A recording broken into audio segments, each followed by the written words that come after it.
This is the TCL Note A1 NXTPAPER, a device from TCL that is kind of halfway between a traditional tablet and an e-ink reader, ideally giving you the best of both worlds and kind of solving a problem that a lot of people have. For example, you get full color 120 Hz refresh rate on the display, much like you'd get on a tablet, but you get the satisfying writing experience and the eye-friendly display like an e-ink reader. Now, TCL sent this over in sponsors video, so I want to focus on answering the question of what is this device and who is it really for? Well, after using it for a little while, there's really four main pillars of the product that I want to talk about. Obviously, the display is a big one. That's kind of the secret sauce behind what this product even is. We'll talk about, of course, why that's beneficial and where you might use it, but the second pillar is the pen, the writing experience, of course. This is called the Note after all, and that's going to be a big part of using this device is taking handwritten notes on there. The third thing is going to be the software, and the fourth one, I'll actually probably bundle those two together, is the AI feature set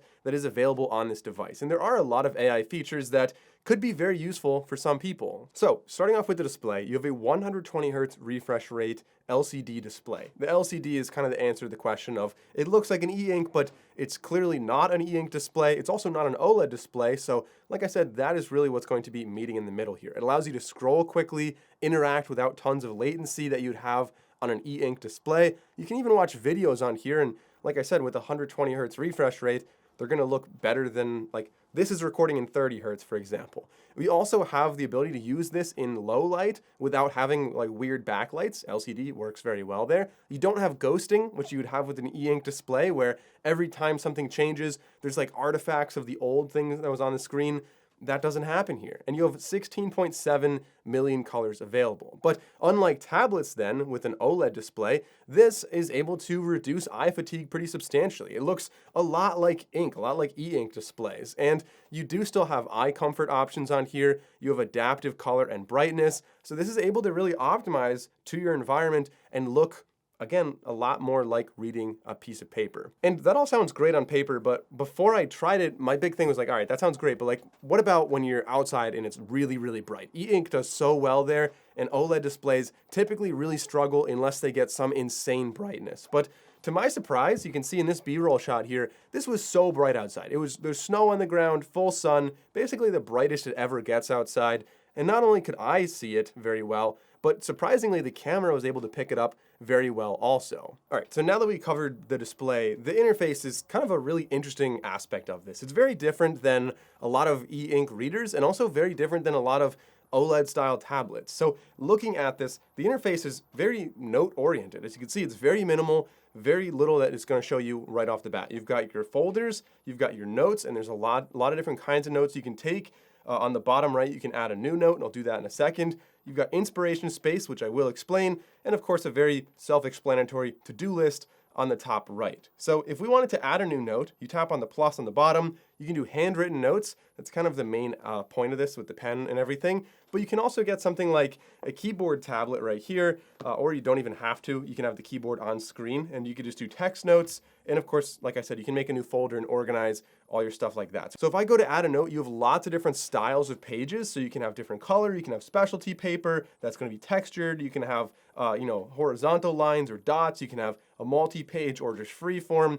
Just tons of different ways you can have your notes set up, and it can be different for every single notebook. You can also add a ton of different files onto here. There are currently 15 supported file types, so PDF, Word, PowerPoint, many other ones. So you can send files over to this, and then you're going to be able to obviously, mark them up or read them or whatever you want to do. So you're able to get work done in that aspect, again, either with a keyboard or just using the handwriting here. On the top, you can see it's very familiar. You're able to swipe down and you get your settings there. So you've got Wi-Fi in here, you've got Bluetooth, you've got some quick settings so you can cast to other devices as well. You've got eye comfort, you can even take screenshots right there, and you'll see there are really no notifications, but the notification center is there. That's going to be like if a file's done downloading or something, you're not going to be messaging people on this device. On the top, if you tap on Note, or if you just swipe from the left side, either way, you'll get the menu over there where you can go to File Manager, File Transfer, like I said, if you want to send files to or from this device,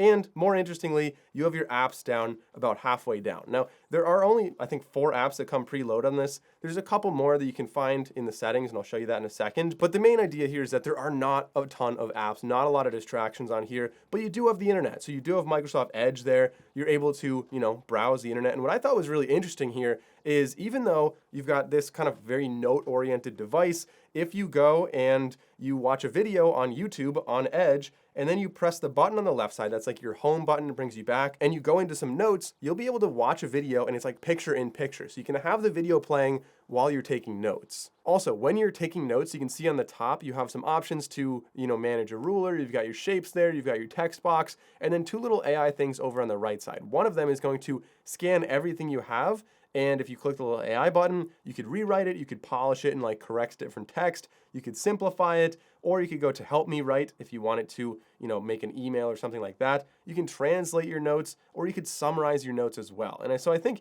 that's probably a useful one if you're taking a lot of handwritten notes. You have like a 20-page handwritten, thing. You could then summarize it. That could be really useful. And then of course on the top, you got a microphone if you want to add in a recording, or you can take pictures or just add other photos either from your camera or from the library there. You have a ton of brushes to choose from, lots of colors for each brush. You can choose the size of the brush, the opacity of a highlighter, for example. And I thought this was kind of like a nice touch. Look, if you go into a pencil, choose whatever color, and as you change the size of the pencil, it'll adjust the pencil icon from a really sharp pencil to like a really fat, rounded off pencil. Just kind of a nice little attention to detail there. I don't think most people noticed that. There's also soon going to be handwriting beautification. So I like to think my handwriting is hopefully good enough that a lot of people can read it, but I mean, a lot of people have really bad handwriting, and maybe mine isn't that good, and you could improve it using handwriting beautification in the future that is coming.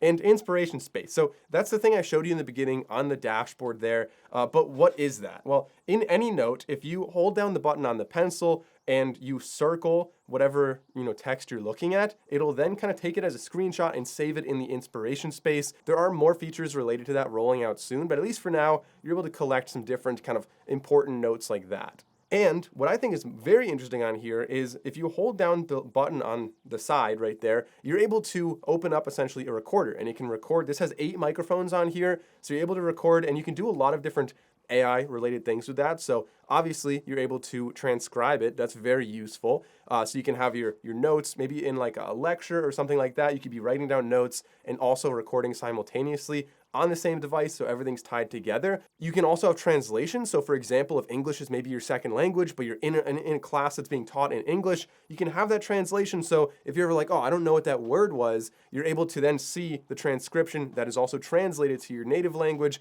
and hopefully can help you learn a little bit faster that way. And the third thing is going to be an AI summary. So if you have like a really long lecture or just whatever you're recording, you can then look at a summary and get a good idea of what was talked about. There's also handwriting to text on here, handwritten formula recognition, and like I said, you're able to even watch videos on here. Talking about the pen then, the pen has 2 different styles of tips, so dual tip here, where one style is going to be just a pure cone, and the other one's like stepped down to a smaller tip there. We also have a button, as I mentioned, for that extra function, and on the back you have an eraser, so if you just flip it around and start erasing, it'll automatically act as an eraser. They say the pen can register 8,192 levels of pressure and has less than 5 milliseconds of latency. So as far as the writing experience goes on here, anecdotally, like my own personal preference, it has more friction than a traditional like glass tablet that's super smooth, and I appreciate that. There's a little bit of haptic feedback as well that's trying to make it feel like you're writing with a pencil. I'd say it feels most like writing with a pen probably. It's definitely smooth. You can glide along pretty well. And also, let me give you a little audio sample here of what it sounds like when you're writing.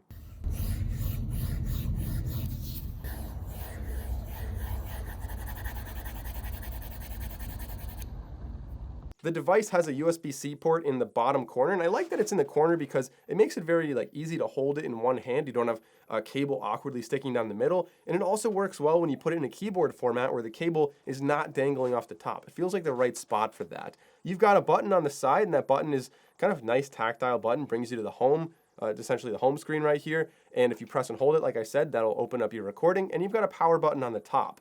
On the back, it's very thoughtful. They have three little feet here and a camera. So the camera is like the fourth foot there, so it won't wobble when you set it down. This is obviously meant for handwriting, and it's so annoying when tablets wobble, so I appreciate that a lot. You've got three nodes there as well, so that's gonna be for connecting to your keyboard case, so you can have that paired up well. Some other things to know about this device: 8,000 milliamp hour battery, optional accessories like the flip case or the keyboard case, 256 gigabytes of storage, 8 microphone array, the camera on the back. I haven't really shown you much about that, but you can take pictures of, maybe if you're like redesigning your living room, take a picture and kind of draw where things are gonna go, maybe scan a document, probably more likely what people would do. This has Wi-Fi, Bluetooth, screencasting, hotspot capabilities. So yeah, that is the device. If you wanna learn more about it, I'll have a link in the description down below. Thanks for watching, and I'll see you guys in the next video.